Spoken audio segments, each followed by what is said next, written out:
Hello everybody, welcome to today's talent webinar in conjunction with the Fintech Power 50 and the Fintech Times. We will be discussing the topic of riding the coronavirus wave, adapting workforce operations to sail through the pandemic and beyond. So today's webinar will include discussions from some of the Fintech Power 50 talent leads to show how they are adapting their business workforce operations to focus on key priorities, working from home during this unprecedented time, yet remaining innovative and productive.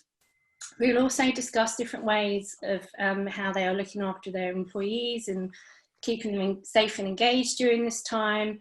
And then we'll have a discussion about what we think the new working norm will look like into the future. So just to introduce myself, so I head up the talent division here at the Fintech Power 50 and the Fintech Times, and we provide HR, recruitment and talent solutions to our members. So I'm delighted today to be joined by an expert panel of Fintech talent leads from Token, Form3 and Jumio. So with that, I'd like to invite the panel onto the discussion. So please welcome Rebecca Wright from Token, Sean Hynan, Form3, and Russon from Jumio. So I'll now pass over to let my panelists introduce themselves. So firstly, starting with Rebecca, or Becky as she likes to be called. Morning everybody. Hi, I'm Becky Wright. I'm the VP of People at Token, and we're on a mission basically to put a bank in every single app. That's essentially what we do. Excellent. Dan? Yeah, Dan Russon from Jumio, Global Director of Talent, and what we do is digital onboarding, so AML, KYC. If you've ever taken a selfie when sort of registering for an account like a Monzo or an Airbnb account, you've probably used Jumio. That's what we do. And Sean, I think you're still on mute. There we are. Morning, my name's Sean Hynan. I head up the talent acquisition team at Form3. We're a scaling startup, and I joined the business at around about 28 people. Been in charge of kind of growth over the last just under 2 years now. I've now grown to 130, still growing, and have got ambitious growth plans for 2020. Great, so thanks all. So let's kick off our discussion then. So first question, and this is for you all to answer. So how is each company adapting their business operations during this time to remain innovative and productive? Becky, if you could start. Sure. So I mean, one of the things that we feel, I guess, very fortunate about is that we managed to transition quite seamlessly from working in 3 offices across Berlin, San Francisco and London to fully working from home pretty much overnight. And we had to do, very kind of little planning for day one to achieve that, because we've always embraced remote working. And, we have to do that because we're a company that has clients and people working across 3 different time zones in 3 different countries and, clients globally. So I guess to some extent it was a really good test to see whether our kind of business continuity plans worked, and they did, thankfully. But that's not to say that, we were, kind of complacent about that fact. And we've thought long and hard about how we, I guess, create this new normal and an environment where people can enjoy working from home. I think that's the key thing. One of the great things about Token is the culture, and as a company that is it was a startup, we're probably now more teenage, and we're just embarking on our kind of next phase of growth. Magic, that bottling and protecting the magic that exists in our organisation is really important to me, and more so than ever that we're not kind of in a position to connect daily. So I think we've tried to do more of the same in lots of respects to continue to kind of embrace technology. We've tried to make it fun, which is what we try to do anyway, and really kind of remind ourselves about all the great things about, you know, why we all like working together. And I think, like anything, like any big project, you know, we've really faced into the issues and the risks and the challenges that this situation has presented to us. And certainly, you know, from a people perspective, one of the things that we were really tuned into on day one was the kind of practical realities that people are facing. Hence why I'm hiding in my bedroom, because, you know, families also live in these spaces, and we've certainly got, you know, lots of little token people as well. So we've really tried to find a way whereby we can, you know, embrace that and work with people at an individual level to allow them, as best as they can, maintain a degree of, you know, normality and continuity. Great, thanks. Dan, over to you. Yeah, I recognise a lot of what Becky says there. Certainly similar globally distributed company, used to working from home and remotely, so the majority of the company was very well set up for working from home, so that wasn't difficult for most of us. There are parts of our business though that's highly secure, so we have secure clean rooms in some countries where humans augment the AI and the technology. That's probably been the sort of biggest challenge. So huge work went in from the product team, the engineering, especially IT and security as well. So people are now set up to work from home on the secure environments, which was quite a bit of work. And it was great a few weekends ago, because we had some centres completely locked down, where there's a high amount of processing that was going on. Everyone in the company sort of rallied together, had secure logins, and was able to support that operation over weekends. And really, I think, gave people a purpose. People were very pleased to have a way of contributing to the overall business goals, and stepping outside their normal comfort zone. That was really great to see. And when we no longer needed that, everyone was quite disappointed, because they'd enjoyed sort of helping out on the operations of the business. The other thing I'd say is that when you talk about innovation, it's been a real catalyst for us, actually. We'd always had a roadmap of increasing the amount of automation, reducing the reliance on human input, but the COVID situation meant we had to accelerate that roadmap dramatically. The engineering teams in Montreal and Austria and Bangalore worked, you know, unbelievable efforts to increase the amount of automation, reduce the reliance on the human intervention in our product. So yeah, we've actually accelerated our product roadmap quite a lot as a result of this crisis, which is, you know, one way of finding a silver lining for us. And Sean. Yeah, so for us, across many business units, it's been pretty standard play, to be honest with you. Like I said previously, we're a remote first business. We have several divisions in the business that actually operate fully remotely 100% of the time from all around Europe, including our large engineering team, and then also my team, the talent acquisition team. So for them, this is all standard play from a working capacity. It's just the weekend that has been affected, right? And usually if you work from home 100% of the time, during the week, you're more likely to go out and enjoy a bit more social side of things on the weekend. So that's where we've had a real effect. The other side of the coin is that we've got various other divisions that not only go to the office more so, but enjoy going to the office. And this usually is our kind of customer facing team, our operations team, who are in the office probably about 3 or 4 days a week on average. And for some of them people, this has been a big shock to the system, and some of them, they're not enjoying it. And it really is depending on the actual individual. So for me and all the rest of the divisions that work fully remotely, it's been a really big focus of ours to help out those people who are not used to this, give as many kind of hints and tips as possible, and obviously guide them. But like I say, very much a mixed model. As Dan said, some people it's not affecting as much. Other people, we're having to make big changes in order to help them.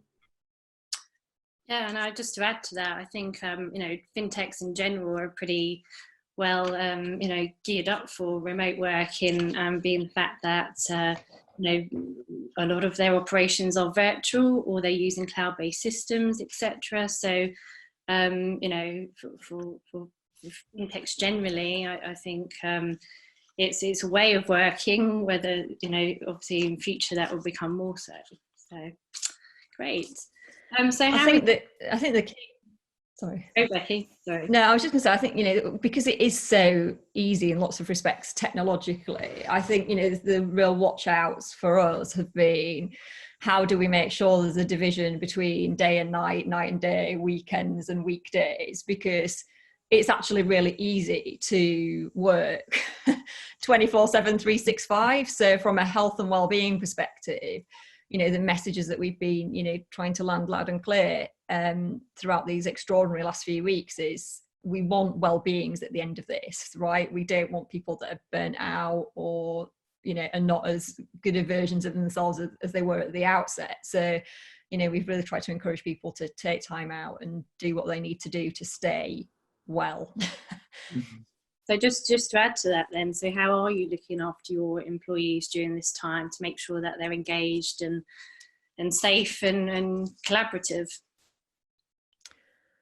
I think certainly for us, you know, taken and, you know, so first and foremost, it's kind of different for everybody, isn't it? Everybody's got individual situations that we all need to be, you know, alive to. But I think giving people permission, I mean, we are a super flexible organisation, and I think it's kind of really hard to believe it until you kind of experience it. But, you know, we are, you know, we're really flexible, very much, you know, high levels of trust and empowerment, you know, people just get on with it. So I think, but I don't think you can reinforce that enough actually in these circumstances. And, you know, certainly talking to people, it's kind of interesting. So, you know, you get, you know, I was chatting to one of my colleagues the other day and he said, I feel guilty when I get up and go make my lunch and, you know, chat to me, you know, if my wife pops into my office and, you know, chats to me, I feel guilty. And I'm like, well, you absolutely shouldn't, because it's kind of the same as what it was before, which is we're totally focused on getting the job done.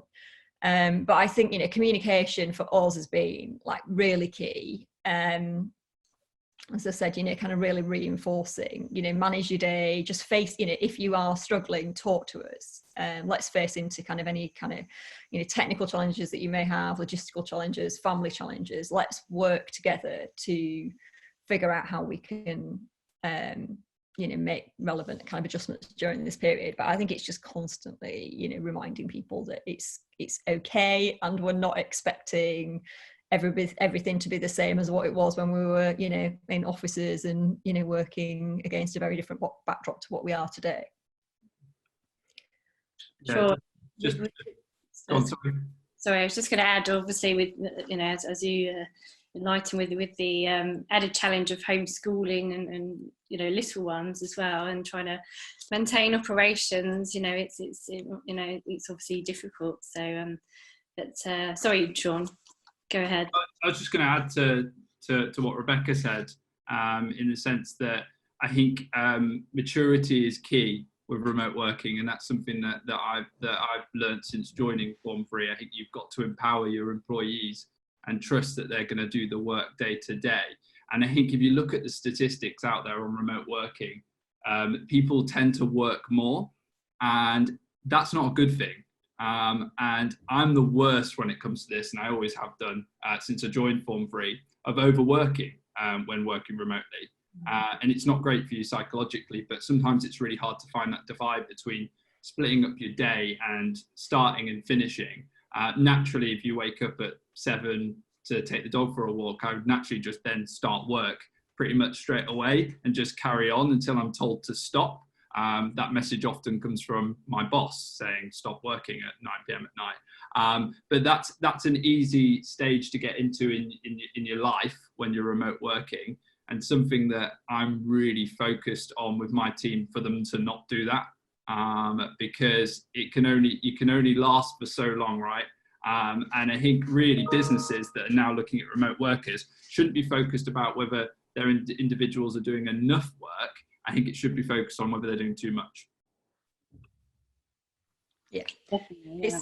I think, you know, putting some structure around it as well is really important. I mean, we've definitely encouraged people to, you know, block time out, you know, put a well-being half an hour or, you know, or whatever it is that you need in your diary, or 3 15-minute slots a day. But, you know, get up and move, drink some water, get some fresh air. You know, I think, you know, creating kind of, it's like, you know, it's like going to the gym, isn't it, or anything. When you're trying to do something regularly and create, you know, new habits, it's more forced initially than what it is towards the end. So you know, I think kind of being mindful of all of that stuff is super important.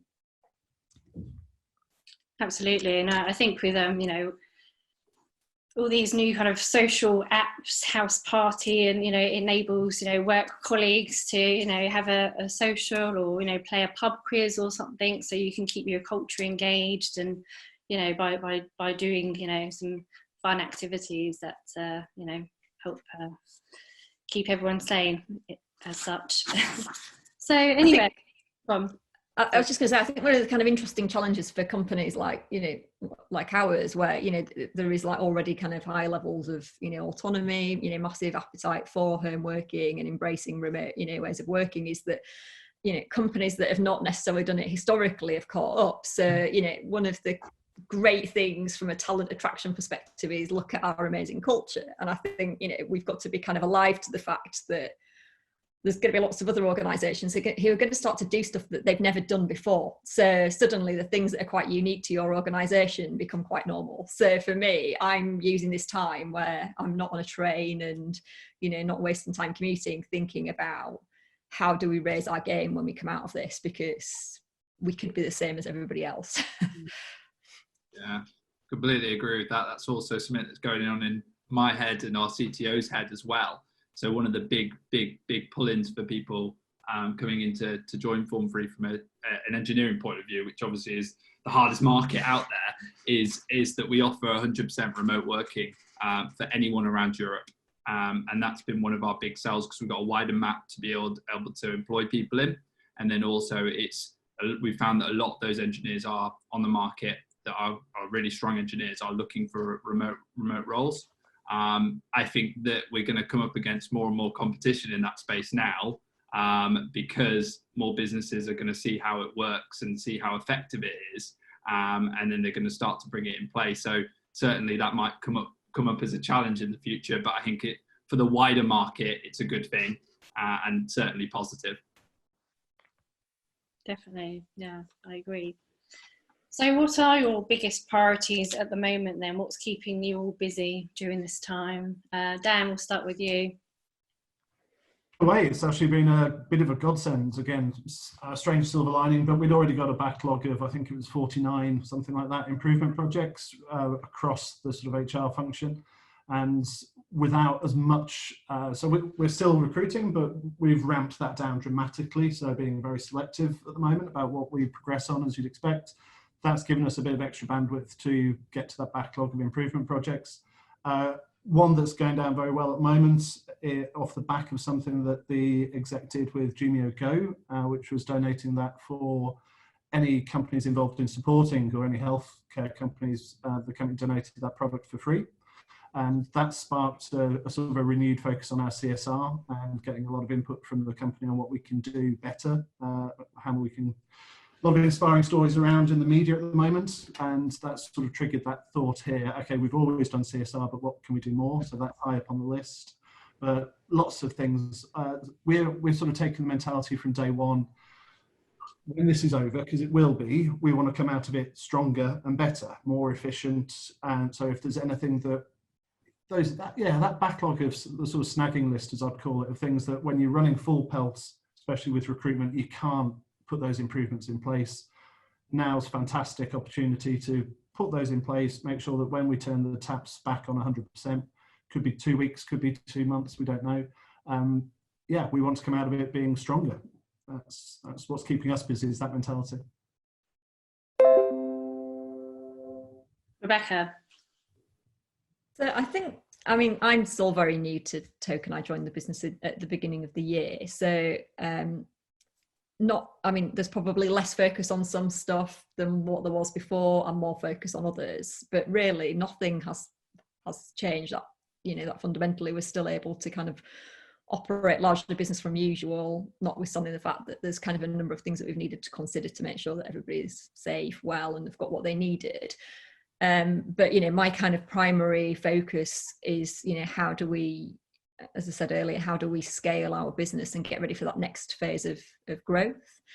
And, you know, irrespective of that kind of growth trajectory, we're still, you know, always kind of on high alert from the point of view of how do we retain our, you know, really super talented people, and how do we attract super talented people into our business. You know, my kind of thoughts are dominated in, you know, in those two worlds, and I, you know, I really do believe, you know, people, you know, I think there's a real opportunity here to engender a really high degree of loyalty, because people will remember how they were treated during this period of time.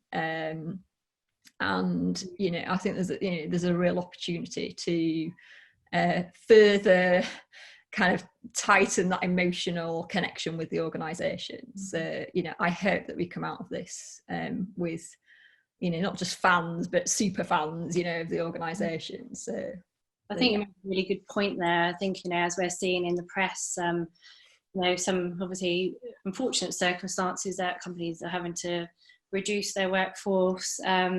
But again, it's how they're treating their employees, and, you know, some seem to be doing better than others. But and, you know, I think that will kind of really shine through as you know, who, you know, what cultures present, and you know, how employees look after their employees. So absolutely. Sean. Yeah, so we're still growing. So focus personally is and for the team is on recruitment. So plans to grow from 100 at the start of this year to 215 by the end of this year. And that's continuing as normal at the moment. We've already hired about 35 people already in 2020. So gung-ho really, we're just going to carry on as normal. Business is still doing extremely well from a commercial point of view.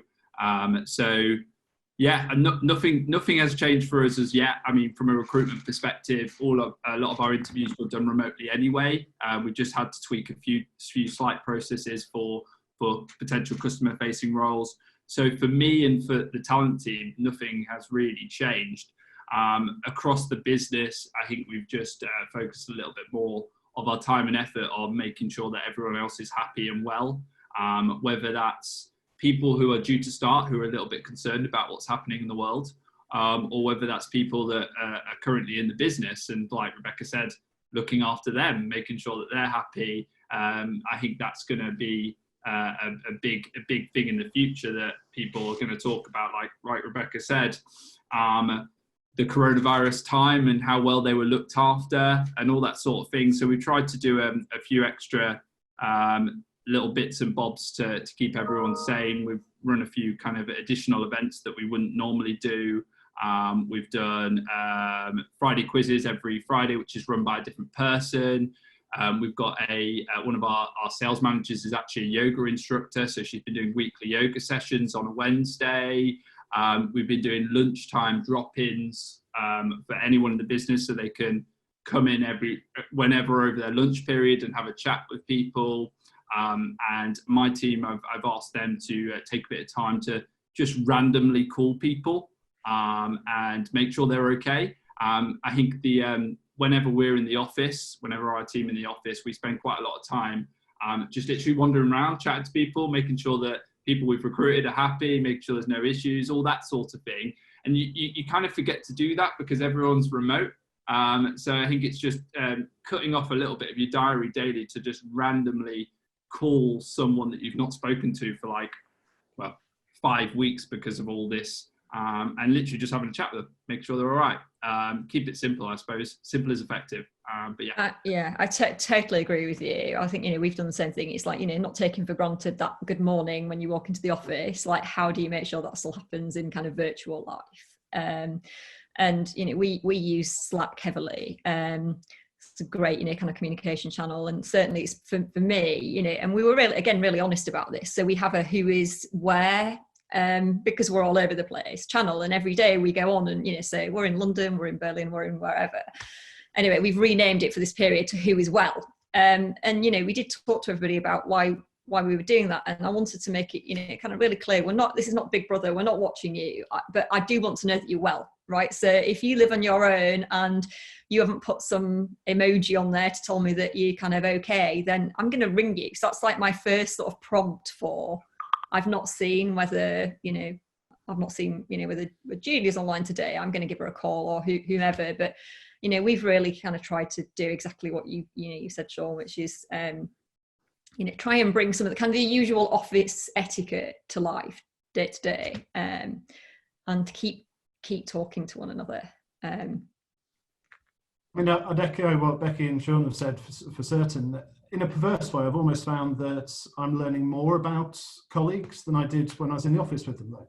So sort of, whether that's my team or stakeholders, we're almost all, I don't think it was a directive or such, it was just natural. You spend more time asking about their home situation. I've learned that people had children that I was completely ignorant of, because you're trying to understand where they are. As Becky was sort of saying, where are they? Are they in a position that they can talk at the moment? What else have they got going on? How's their family? So yeah, questions that embarrassingly I probably didn't think to ask when we sat next to each other in the office, I'm actually asking now when we're sat maybe hundreds of miles away. And we're seeing that in terms of the teams as well.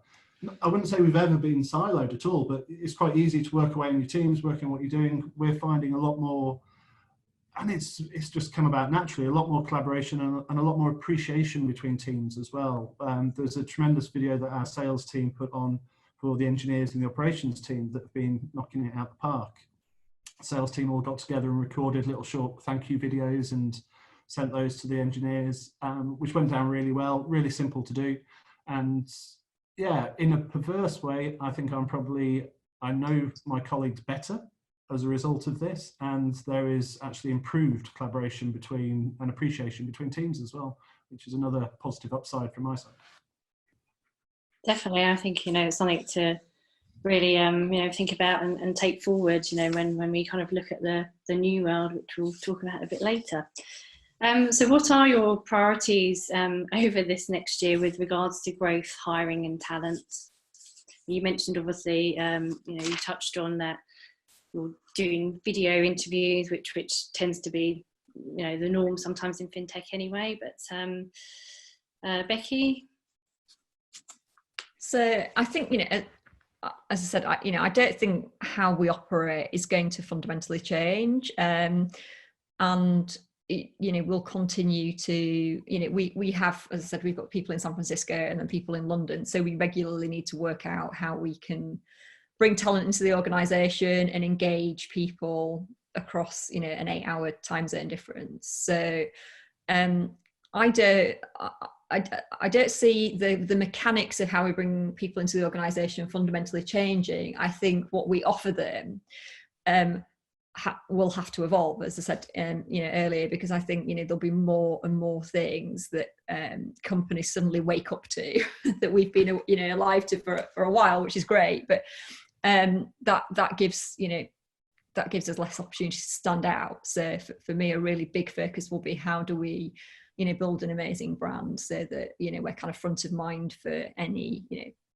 talented, amazing engineers, marketers, salespeople, whoever we're trying to attract into our organisation. That when I call them and say we've got an opportunity at Talent, they really want to talk to me, and there's a big long queue around the virtual door, not the door, because obviously we're not in the office at the moment. But yeah, that's kind of my key focus. How do we explain and articulate what it's really like to work here to people that have never experienced life at Turkin?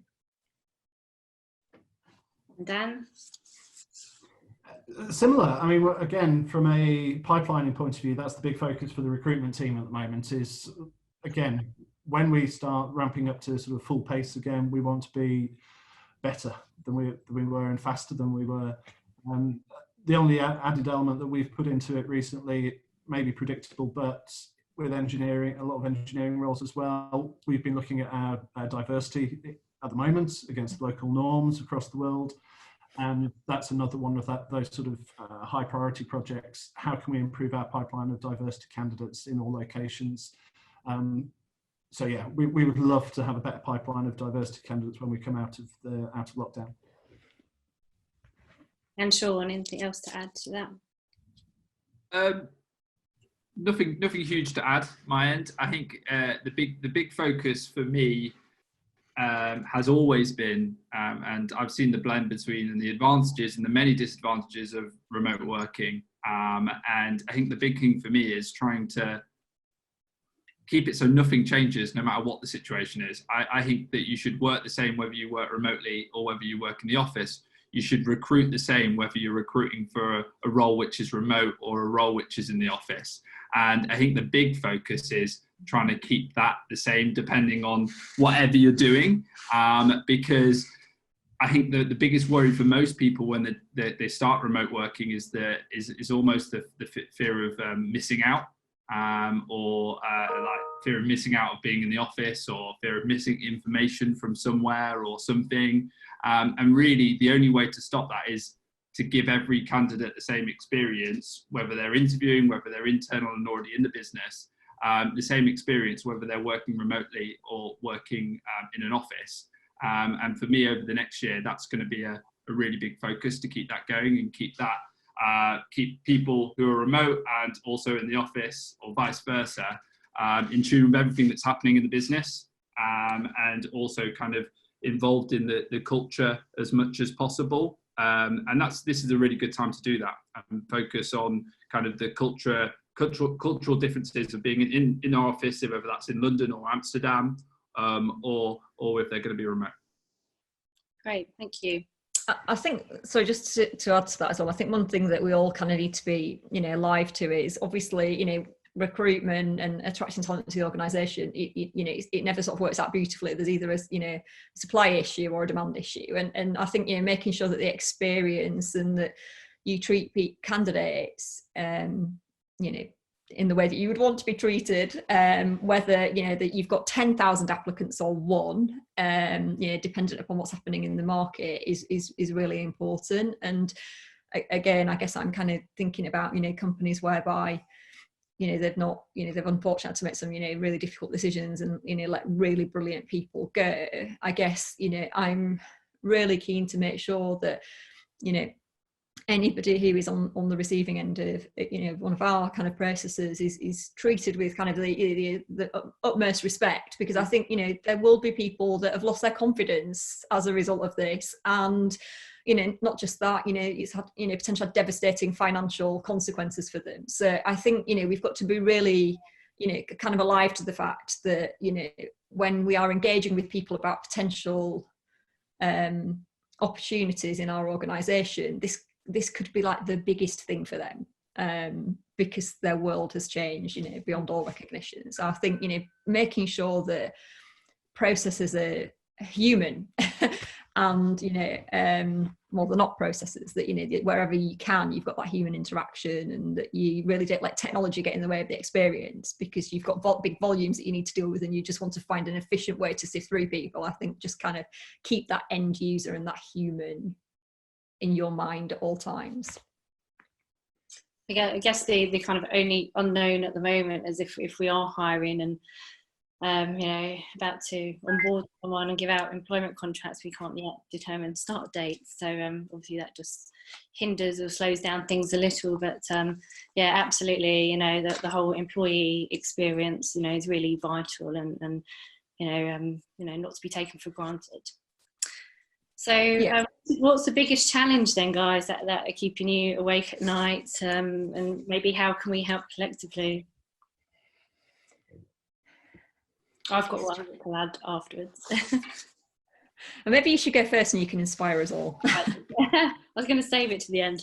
Well, the Fintech Times have now launched a job board, which is free to post jobs for all fintech. So it enables all the fintech companies to self-load and advertise their jobs, which will then go directly to your company. So we're trying to kind of grow, and help foster the fintech ecosystem. We're trying to attract, candidates that are looking to get into fintech, and those that are within fintech who may be kind of going through change at the moment, to find opportunities. So I think there will be a link that's shared if during the call, or if not, I will post on LinkedIn after. But this is for free.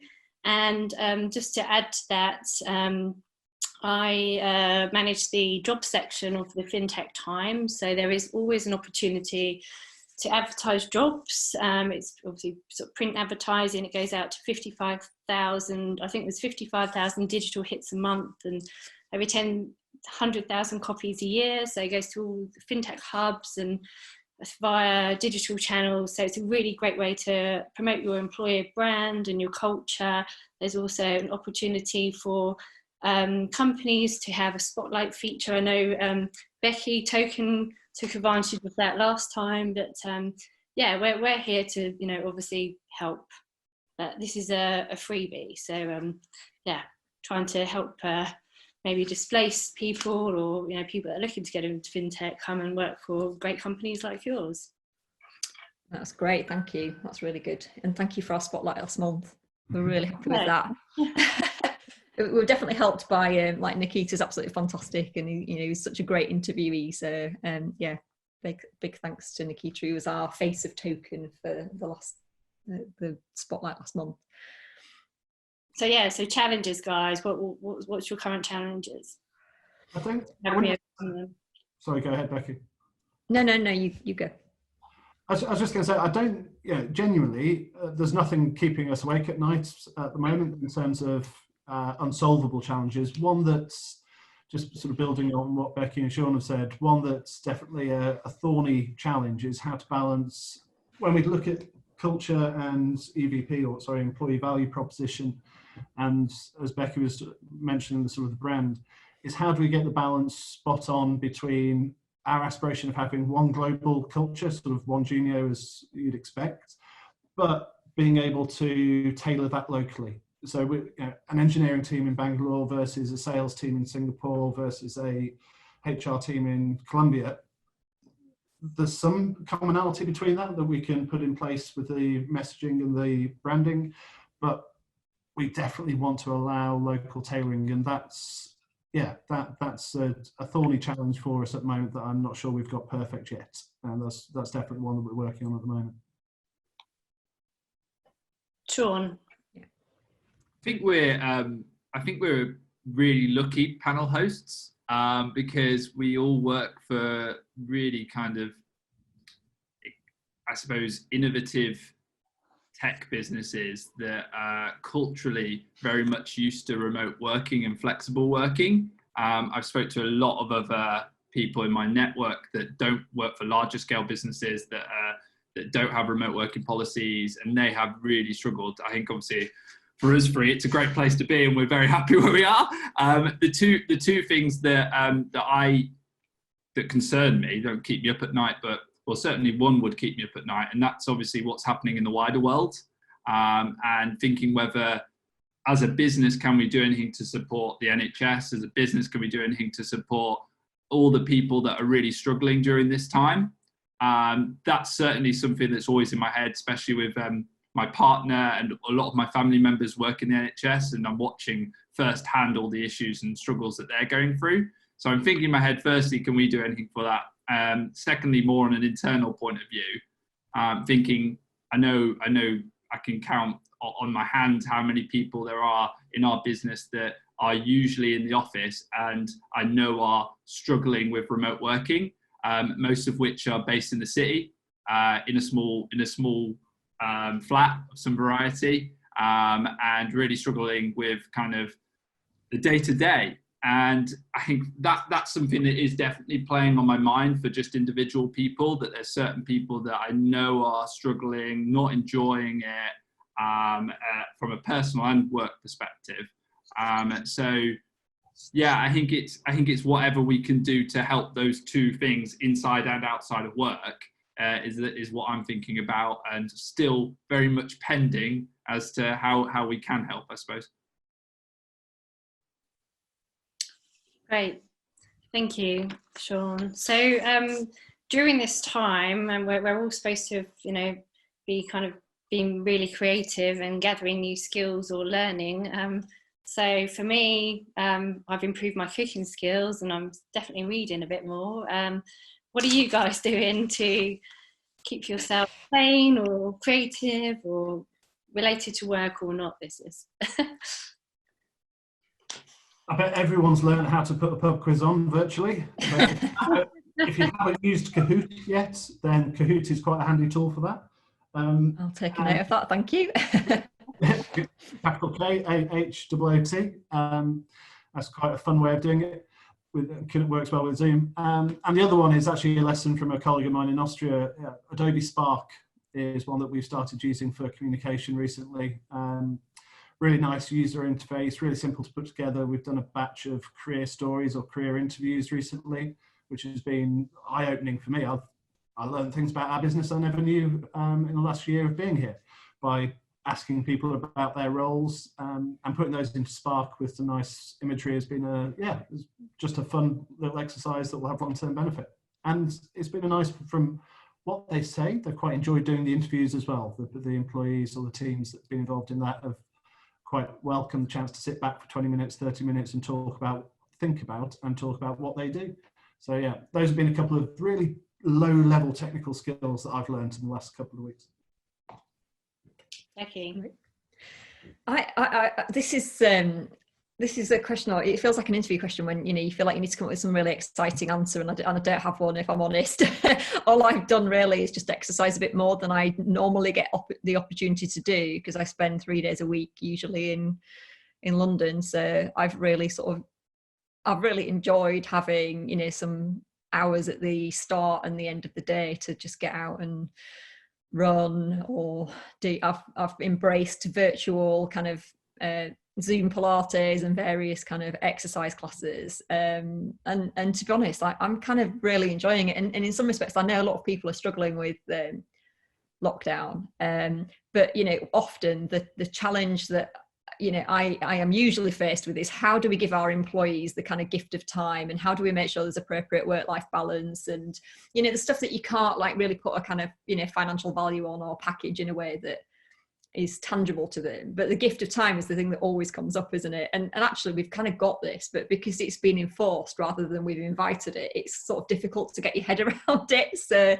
I'm just trying to view it as each day I've got a gift of 2 hours worth of time that I would normally have spent either in my car or on a train or getting to and from work, and I'm trying to use that in the same way that I would if somebody had given me a gift card. What would I do with it? So I want something at the end of it to share for it. So I've invested in kind of project health, but I know lots of people are doing lots of much more exciting, interesting things than pounding the streets. And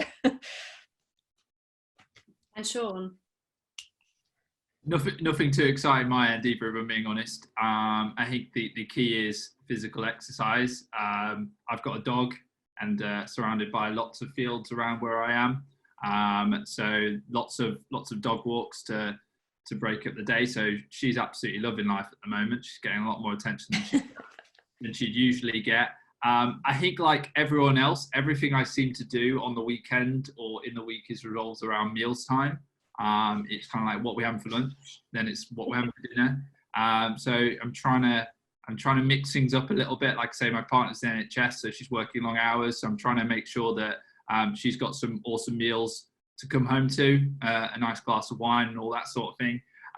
So I think they're the big focuses of my life at the moment, which doesn't sound too exciting. Sound pretty sad saying it like that, really.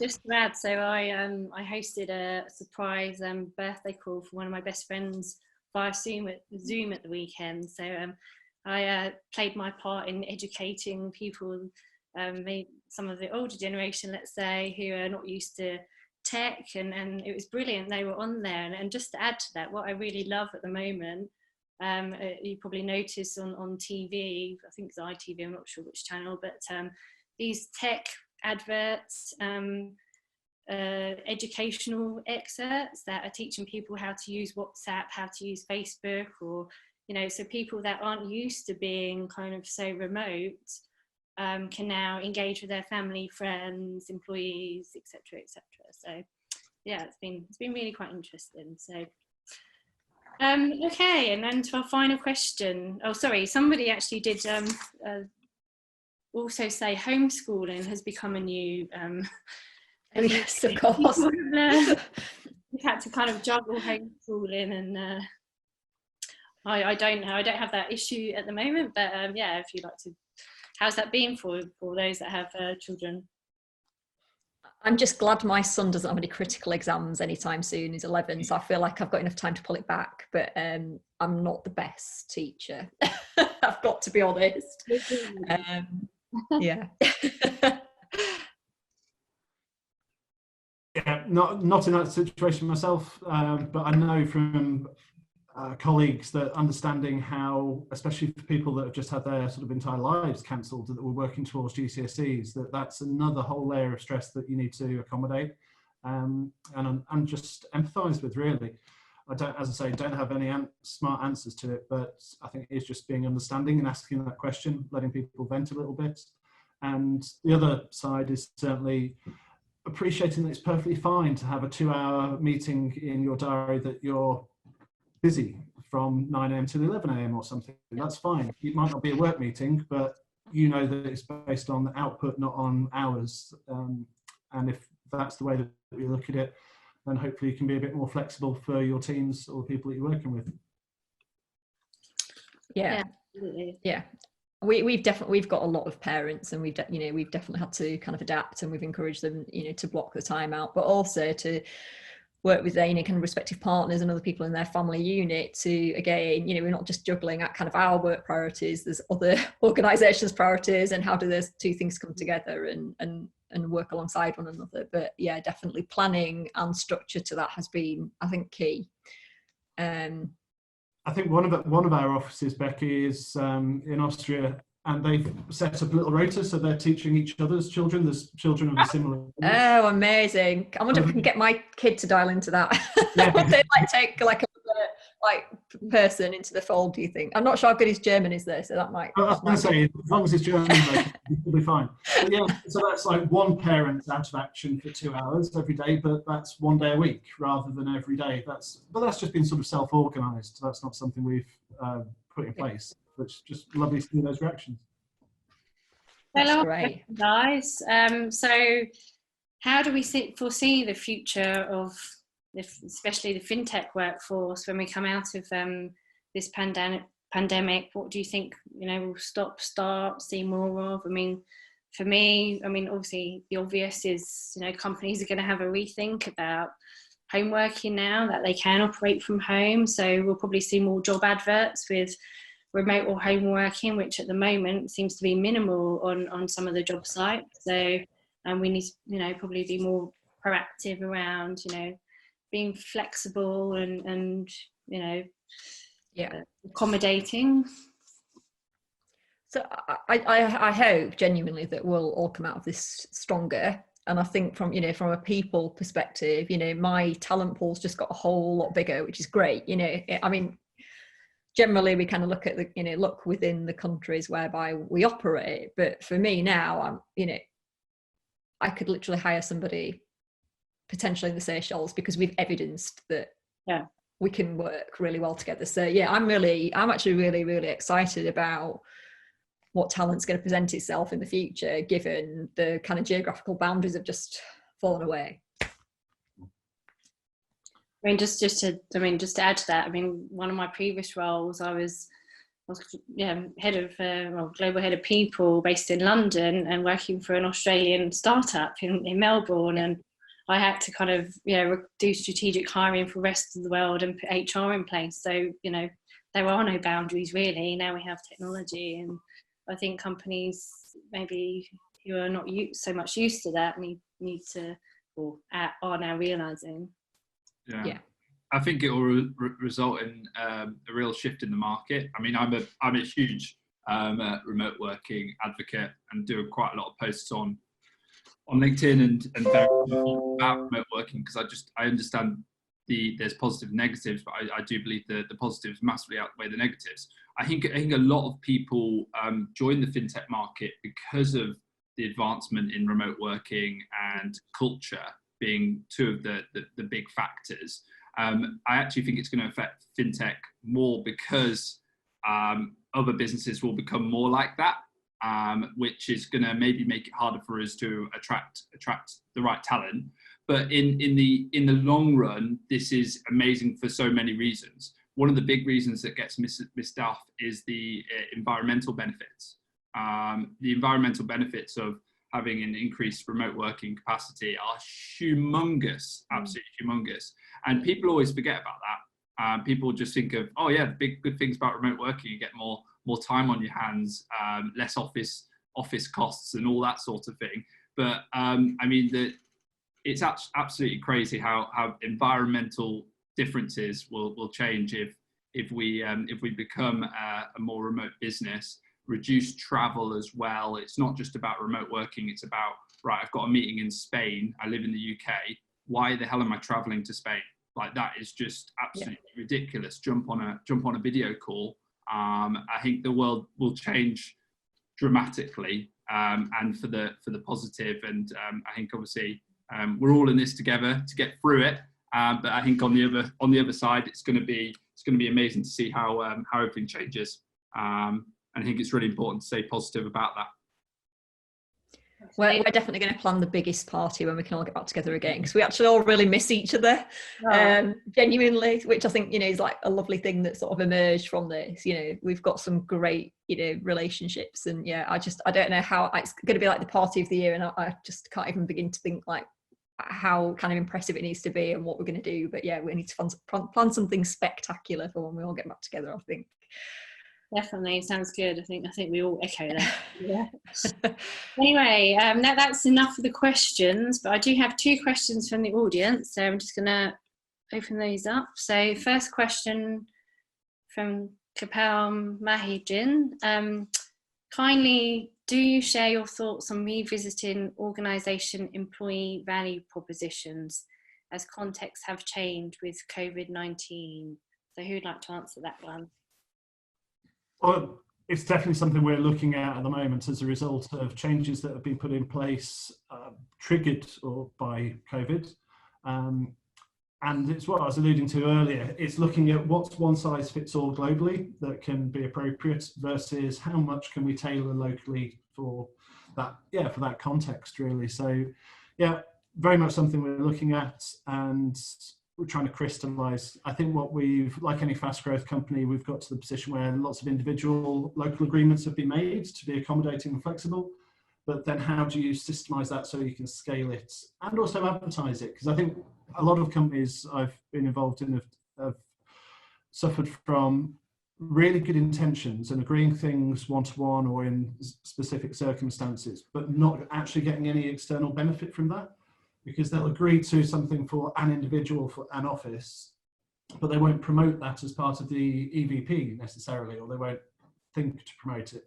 So we want to crystallize, make sure it's consistent, and that we can actually leverage it and promote it as a benefit rather than relying on case-by-case basis. Because yeah, we're super flexible as a business, but maybe we don't leverage it as much as we could.